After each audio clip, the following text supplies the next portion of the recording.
All right, greetings viewers. Thanks for joining me for just a minute out in the garage today. I got the brakes done here, new rotor, new pads, CV I took out without video and all of that for you, and I meant to do that. I need to hit that thing again. But I wanted to just show you real quick. I'll deconstruct how I did the CV and show you my little trick. My little trick is something most people probably already know.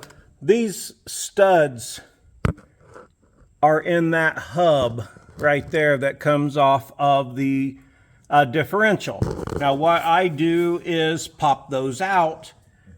On the T100 it's not as big a deal because there's more room to swing your CV shaft out of the way. But on the pickups and 4runners it's a little tighter, and if you wheel regularly and you pop those out and use them like a nut and bolt, then it's easier to get your CVs in and out without a whole bunch of struggle. Now I'm going to go ahead and put this one in and bolt it up, and then I'll show you out here on the end the backwards way of doing it since I already took it apart, but I'll make sure that it's clear to understand. All right, now try to stay out of the way as much as possible. But you turn your wheel. Now I'm doing this without a sway bar, but you do want to jack the vehicle up so some of the, this is raised a little bit. Now I'm trying not to block everything as I shove this CV up here from the back. Okay, there we go. Now you can see it started. You need to jack it up a little bit so this part here will clear. Now on a T100, like I say, it's a little easier to get the back half. I know you can't see, but I just shoved that forward as I lifted the back. And now you can kind of see how close that is back there. Like I say, on a T100, it's a little easier because you can bring it in away from those studs. On the 4runners and such, it's a little more difficult. But look how easy it is to just lift that up into place, set it in there, and put your nuts and bolts in. Now out here, hang on a minute and let me put some nuts and bolts in, and hopefully I can show you how easy that part is versus fighting the CV. You know, if you've ever fought one out on the trail laying in the dirt being sweaty and stuff, you'll know it wasn't your favorite thing to do. Now, instead of trying to fight it around the length of those bolts, you can just bring it up, shove one of your studs back through. Come on now, line up for me, baby.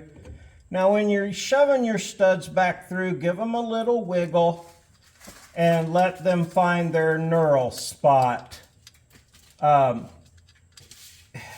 you'll know what I mean when you get there, how you can feel when the knurl starts to do its thing, because you want them to go back in an existing knurly spot. By the way, bring your bolts with you so you don't have to kick them all over with your feet. All right, now let me roll this one around. Well, I'll just put another one in. But yeah, make sure your knurls are in the same place. If you end up doing this more than one time out on the trail, trust me, you will notice that it gets easier and easier each time, especially if you line them up with their knurl again. Hope you can see what I'm doing there. Dragging another one up on top of my flip-flop. Let's work smarter, not harder, and bring our nuts and bolts with us. But when you want to pop these out, when you get your nut and bolt out, just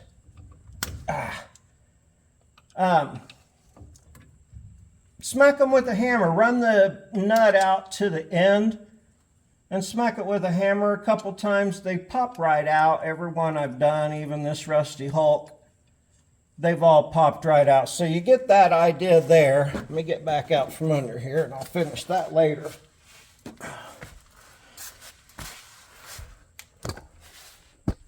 Now let's deconstruct this outside part here real quick like.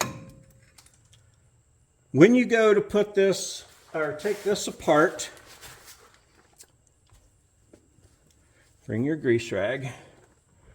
Oh, and I didn't bring any tools over here. Hang on, let me grab some tools here real quick. We'll get this front end finished up and get a tire back on it. All right, now sorry I did some of this without you and took it apart without thinking about it. I do that sometimes. There is this washer. It goes on your axle shaft out here. It's one of the last things that you will remove. You can pull your axle out just a little or push it by your CV half back there. There's a C-clamp that goes on next. And you know, of course, that I meant C-clip, not C-clamp. They send you a new one with the CV here, which is dandy, but I like these better. To me, I like them better, the factory ones. So I'm using my factory ones. Slide that baby on. And then you gotta, like I say, either hold your CV shaft at the back or pull your axle or both to get that knurl spot, or the spot where the clip goes in there,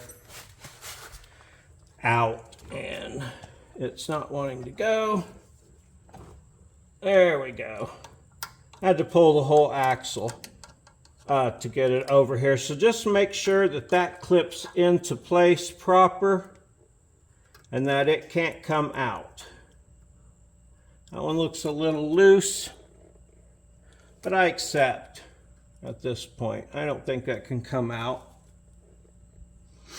And then you get your lid,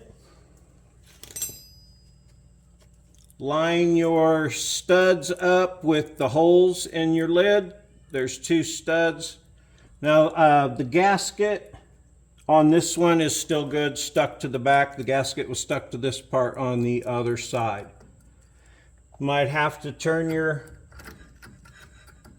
Okay, and now we're going back together, but it would go apart just opposite this. So I'll explain that again here for you in just a minute. You got a 12mm bolt here in the end with the washer on it. That goes in. You have cone washers. 6 of them, 1 on every stud. Now when you're putting these back in, put the opening out. Because if you ever need to use a screwdriver or a pick to assist in getting them out, having the opening, and opening, I'm talking there's a little opening on this. Can you see that? Keep that to the outside in case you need to put a little flat blade screwdriver in there at some point and help to get these out. Okay, you have 6 washers. They're not split, they're flat washers. They're not split like lock washers. Okay, now, one more. And this one, being a 93, still had the cool acorn nuts here. So now in putting this back together, you would run all these acorn nuts up evenly, just like you're tightening a wheel down. Okay, so for now, let's just say you took your wheel off and your center cap off and you want to mess with this. You would grab this with a big pair of pliers or a screwdriver in the side and pull it off of there.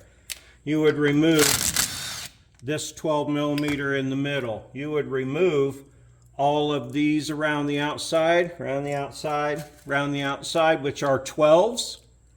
When you did, you would take then these flat washers off. You would grab a really decent striking tool and a drift and put it on that stud and strike it really hard, going around until your flat or until your cone washers pop loose.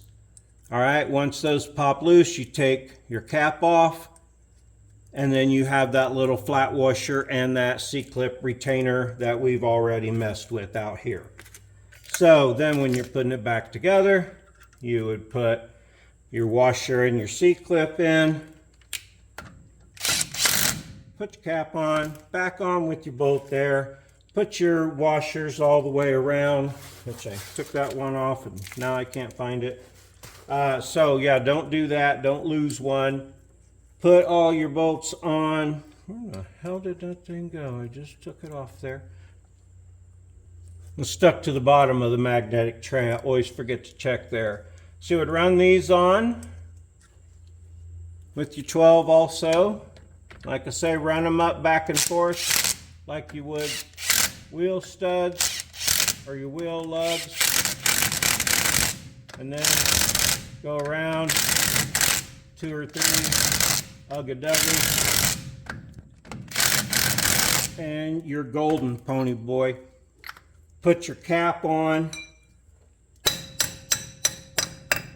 strike it with something you got until it's good and seated all the way around. And that's all there is to putting in your CV / taking it out. And my little trick I was talking about to make them easier out on the trail by pulling the bolts. I'm gonna get under there and finish those. But while I got you real quick, it is so simple to put this front shock on. We may as well put that on too while we're at it. So I'm gonna scoot this a little bit. I'm gonna go ahead and drop the wheel back down now. Yeah, since we've already got that done, I'll get that jack out of the way. Scoot you around here just a little bit. And we'll put this shock on real quick. I think you can see most of what's happening. I hope you watched the tie rod end video and found that informative. On your front shock, one of your bushings will have a shoulder on it like that. Use that on the bottom. It goes in that hole up there to make this all fit proper. Go up underneath here, put that in. Go ahead and slide your rubber, your other washer, and the nut on the top. Go under your CV boot with the bolt and put it through from the CV side. You may have to spread your space for your shock out due to the old shock having smushed it, but it might be okay. So just, yeah, get that in place. It'll line up. Slide your bolt through. It come out through the bottom over here. That's a 22 on both ends, so put your wrench on there and your socket that I didn't bring over, did I? Yes, I did. Kind of, sort of. I think I got it. I do. All right. So then we'll just bolt that down. There we go. There's a sleeve in there. So of course it goes down good and tight. Now that I've got this replaced, I've got no play in the front end. Everything is super nice and tight. I'll tighten that bolt down on the top. It's just a 14 or a 17. I'll just crank it down till the bushings are smushed. I'll go under and finish this, and now I'm done with the front for now. And I couldn't be happier at the moment, I tell you. It's pouring down rain now. Oswald's sitting there, whoops, sorry, waiting at the door. Look at him. He looks horribly forlorn and pouty, doesn't he? Well, I sure appreciate you joining me for this part of the front end. I'm a little greasy and messy, a bit sweaty. I'm happy that it's raining out. Now we really need it. The front end on this truck's done. Please follow along. I hope you enjoy the T100 project as much as I do. But yeah, like and subscribe, please. It's easy, free, and painless. Leave a comment, check a link. Give a super thanks, buy a sticker, give me a buck or two, whatever, if you really, really like my show. And anyway, that would be awesome. So thanks so much for joining me for some quick stuff out here today on the front of the T100. Have a great day.